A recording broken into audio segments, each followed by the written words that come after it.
Dr. Sirine Shoukair. Please welcome her to the stage. She will be. Hi, how are Hi, you? good. How are you? I'm fine, thank you. So happy Thank to you. have you. We Thank traveled you. to USA now, and she will be giving us a session on riding the ship of pharmacy career, traits and skills for success. Dr. Sirine Shoukair, she is a PharmD graduate from Ohio, USA, and she is leading the anticoagulation clinic services in Toledo Hospital, where she got trained also. She is taking part in IVPN network as patient support leader, listserv leader, and also she is a co-host in the Voice of IVPN network. Yeah, she has a long and very rich biography. Please check it in the website. And now let me welcome her, and the floor is yours. Please enrich us with your experience. Thank you. Well, thank you. I am very happy to be here. I appreciate all of your time uh, and effort to make this a very successful conference. Can you see my full screen? Yes. Okay, perfect. All right. Thank you, Rafa, for your introduction. I will also introduce myself. So today I will take you with me to ride the ship of pharmacy career. I know, very happy to listen. I have listened to Dr. Batta's presentation and Dr. Sirine's presentation, and they also talked about having a pharmacy career. So I'm really hoping by the end of my presentation to be able to add to their presentation. And by the end of today, you will have a full batch of recipes from great people to move on with your career. I have no conflict of interest to disclose today. Just want to talk to you a little bit about myself. Rafa mentioned that I live here in the U.S. It's actually almost 4 o'clock in the morning today. I am a PharmD graduate of 2013 from the University of Toledo, College of Pharmacy and Pharmaceutical Science. I did complete a PGY1 residency in 2015 at PharmaCC Toledo Hospital to the children. It's one of the largest, actually the largest hospital that we have here in the area, 100 beds, level 1 trauma center, acute care setting. I have an experience as an intern and as a pharmacist in the retail setting. I actually started my career early on working as an intern in multiple retail pharmacies. After I finished my school, I was a staff pharmacist at Walgreens Pharmacy for about a year. Then I decided to go back and pursue my residency. After graduation from my residency, I actually managed and built an ambulatory care clinic at the University of Toledo for anticoagulation services and family medicine, where I spent about 5 years there. After that, over the past year, I am actually right now moved to Mercy St. Vincent Medical Center, where I work as an internal medicine clinical pharmacist. We focus more on an acute setting patients, and I am also a preceptor for pharmacy students and residents for their advanced practice rotations in internal medicine. And as Rafa mentioned, I am a very active member of IVPN Network. I'm actually very grateful for IVPN to introduce me to this conference today. Also, I am a leader for a patient support listserv, and I am passionate about IVPN Voice, where I host as well with my colleagues. I'm an active member in the aesthetic committee, and I'm also an IVPN USA ambassador. So I try to keep myself busy in the mix of all that. I am a mom of 2. And I am also a wife of a great husband. So by the end of today's presentation, I want you to be able to define your career versus a job, and being able to take some traits where you will be successful in your education, in your real life, and to also survive the unknown within your career. So since I'm a clinical pharmacist, I do like case presentations, okay? But don't get bored with me. It's going to be a fun one. So this is Helen. Helen, she's a PharmD graduate, a 25-year-old. She graduated recently with her PharmD degree. She's very excited about a new offer at a retail pharmacy. Helen is a very smart and hardworking, and she loves people. And that's why she decided to accept an offer. And throughout her career, she actually used the SMART goals to move on throughout her education. And so using your SMART goals throughout your education can actually help you achieve your degree. Um, Helen, she accepted the pay. She accepted the offer. It has a great pay, and she was ready to accept the offer. So throughout her education, she used the SMART goals to attain her degree. Well, let's review them together. So as for specific, so she basically thought about pharmacy school. Pharmacy school, you go to class, you do be a good student, work hard, and you will get your PharmD degree. It's a specific goal, and you will become a pharmacist. Great. It is a measurable goal. So basically, you go to school, work hard, do your exams, you will have great grades, and you can measure your success by looking at your GPA. Perfect. I think that's a great way of thought. Attainability. So the goal needs to be attainable, right? So you study hard, be serious, then you can get it. So it's easy to attain. It is realistic. I mean, of course, right? Your cousin and your uncle and your neighbor have a pharmacy degree, so if they can do it, so I can, right? And a goal needs to be time bound. So within a 5 to 7 years, you should be able to finish schooling and get your degree. That's a very great timeline. Perfect. Well, let's see what happened with Helen over the next few months. She was excited initially about being a licensed pharmacist. She was very happy. She felt like she is the happiest person on earth for achieving this goal. After so many months working, she started to lose her passion and actually started to think, where does she belong? Does she really belong there? She started to question all these times in school. And is this it? Is that where I wanted to be? Did I study all this time to feel like a number? Now what? Why I am here? These are very valuable and realistic questions that we all should be asking ourselves when we are moving throughout our career and throughout our journey in pharmacy. So first, I really want you to understand what is a career and what is a job. And Sirine, in her presentation, she did actually also define what a career is.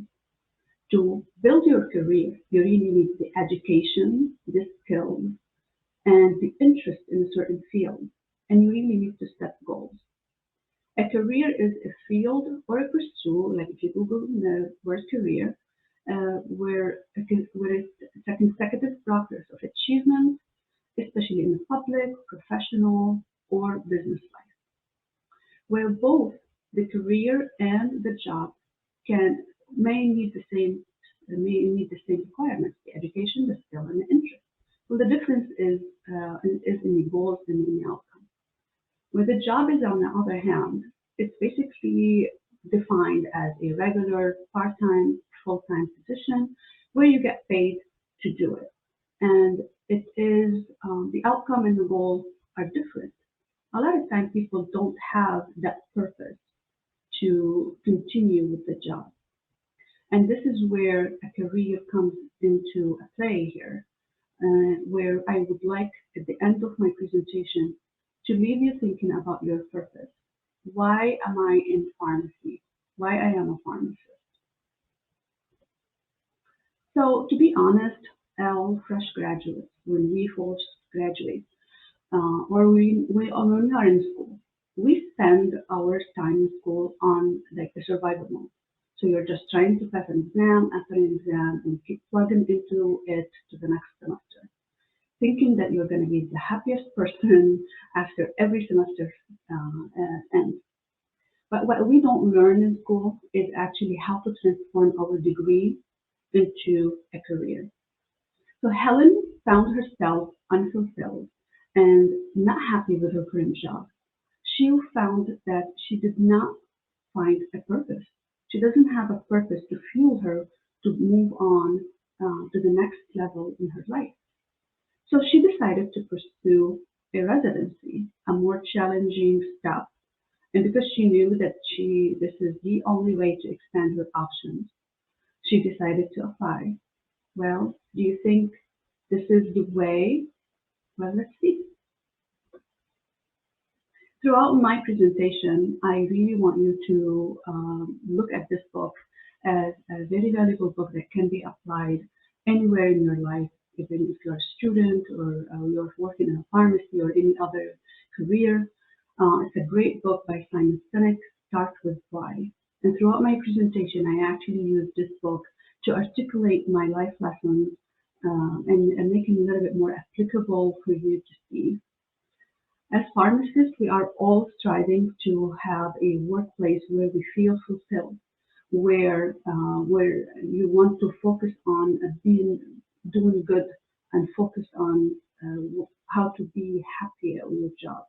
Going back home every day and feeling that you were happy at your job and you were part of something bigger than yourself. And this is your purpose. This is your why. So this book really focuses on starting with your why and finding your why. Why do you want to do what you do? What is your purpose?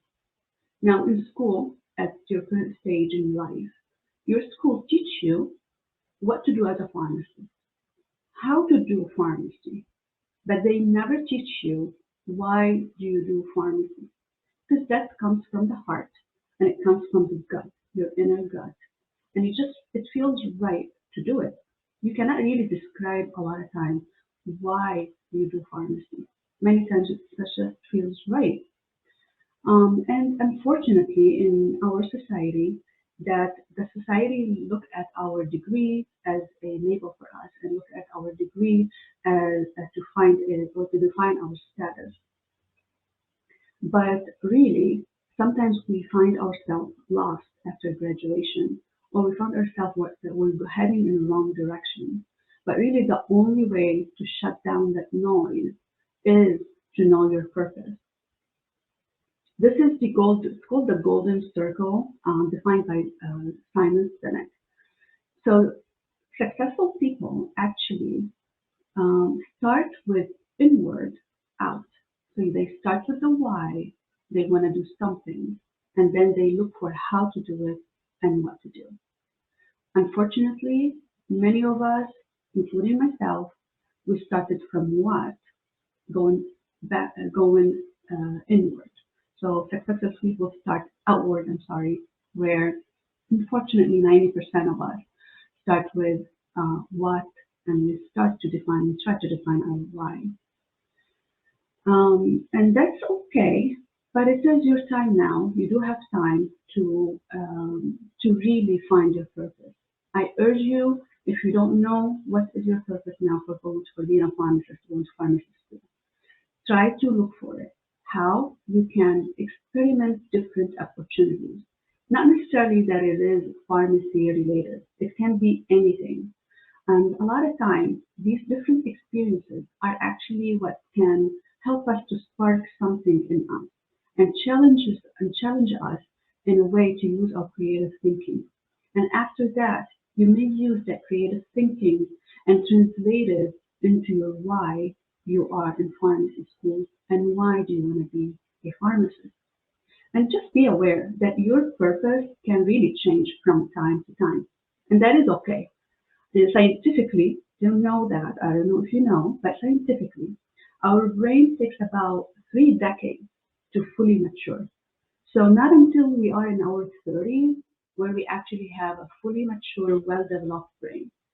So because of that, this allows us to really build and learn new skills and very quickly and effectively. So this is your era now. This is your time to really challenge yourself to learn new skills and try to find your purpose. I wanted to summarize my journey in my career in in these three concepts. Okay, I try to simplify it. What do I want to have my audience and my students leave with today? So the first step really is to find your purpose. And once you find your purpose, you will feel passionate about your mission, and the outcome will actually be bigger than yourself. You always need to seek new opportunities. How to do that? Be open for networking. Networking is one of the uh, most important things for you to start work on early on in your career, because this is the only way where it can open for you new opportunities that is not necessarily in pharmacy, but it also can teach you so many skills that you really did not know that you have.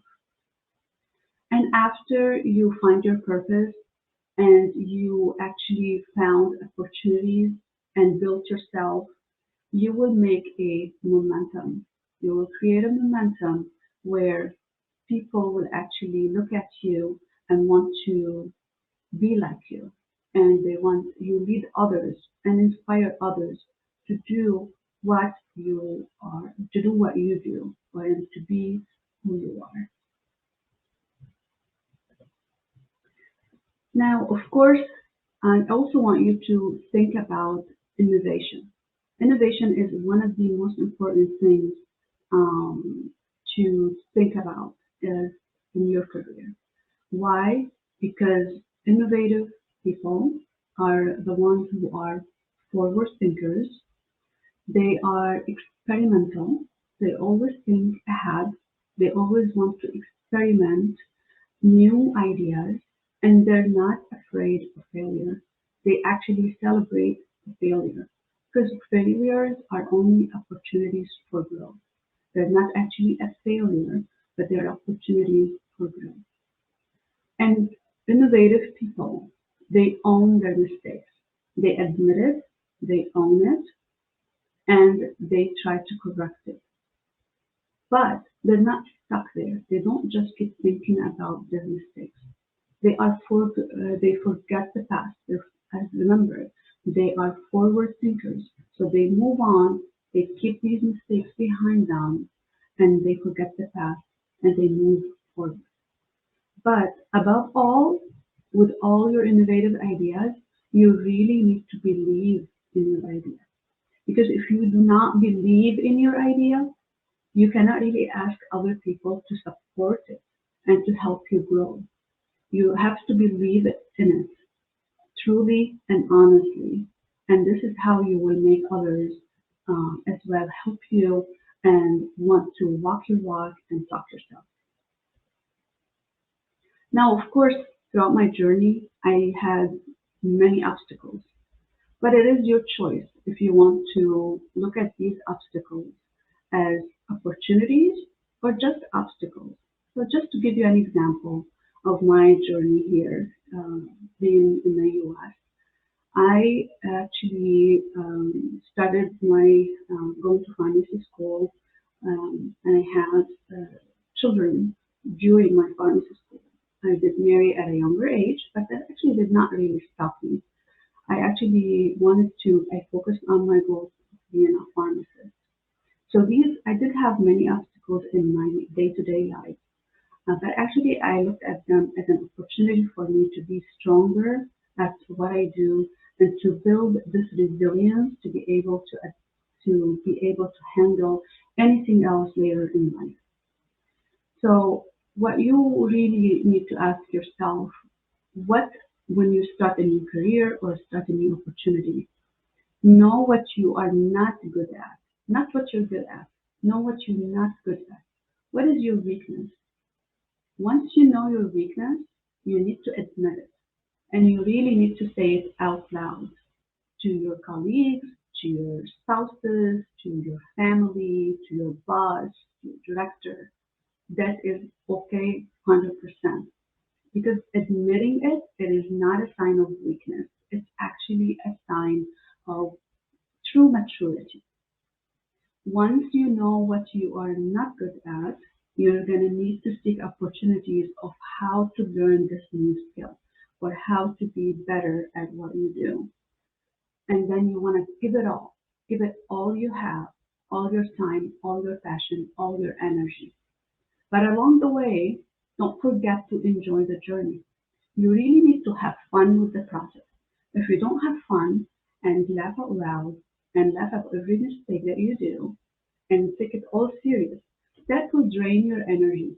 And actually, it won't give you a lot of, it can drain your energy and drain your passion as well. And then you will feel, maybe sometimes you'll feel like, oh, why am I doing this? But it's I can actually knowing that it is fun to learn new skills and you're happy to learn new skills. You actually are enjoying the journey and enjoying every block that you see in front of you. But you need to be patient. Things doesn't happen over time. When you graduated from school, it doesn't mean that this is it. It's only the beginning. Your school gives you the skills necessary to be able to learn new ideas. You build some form of a mindset of how to apply a knowledge, of how to read a book, of how to summarize a concept. But it doesn't teach you much on how to deal with challenges. That's why you really need to be patient. Going through life, it takes time and knowing your purpose can change that over time. That will help you. Sometimes you may start with a purpose A, end up with a purpose C, which is completely fine because we are moving along our career and we are seeing different experiences and we're evolving. And this is a sign of maturity that you're growing. So you really need to be patient. Things doesn't happen over time. It takes time. But you have to be consistent. What I mean by consistent is even if you make small, consistent steps forward, it's better than giving your full speed and full energy all at once that is interrupted and that's not consistent. The full speed that's interrupted doesn't get you anywhere. Actually, small, consistent steps will actually get you to the final line. And by final line, I mean exploring a new journey and looking for the next step in your life. Because you don't want to have a final destiny in your career. You always need to look for an opportunity that moves you to the next step, that develop your thinking, and that makes you a better person and a better version of yourself. You need to be consistent, consistent, consistent, and you need to be disciplined.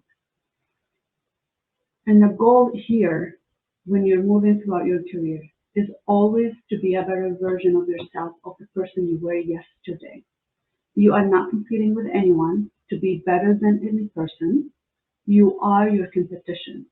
Look at this way. Look at your career. Look at your education. Look at your skill set that you're learning. That you are competing with yourself, not with anyone, because you are an individual and you are unique and you are talented. And that's how you basically cherish yourself and value yourself.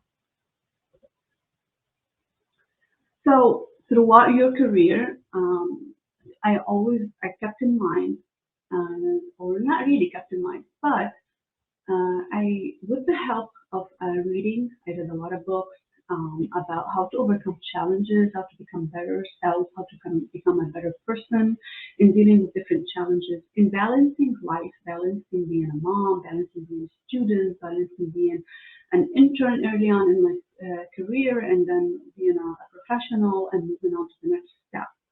You really need to think about yourself as a business. So if you are building a company, what are the three important things that a successful business has. And Simon Sinek in his book actually really uh, defined us as a business very well.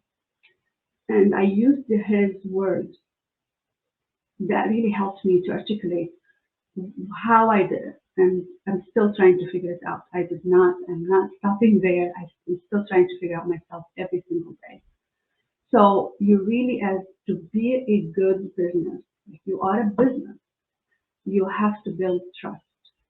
And how to build trust is basically by um, matching your behaviors and actions, matching your words. And you need to be consistent with your actions and behaviors and reactions because people do trust stable, consistent environments. And that's how you build trust with your employees, with your friends, and with your boss. And you really need to be authentic. So what does it mean, being authentic?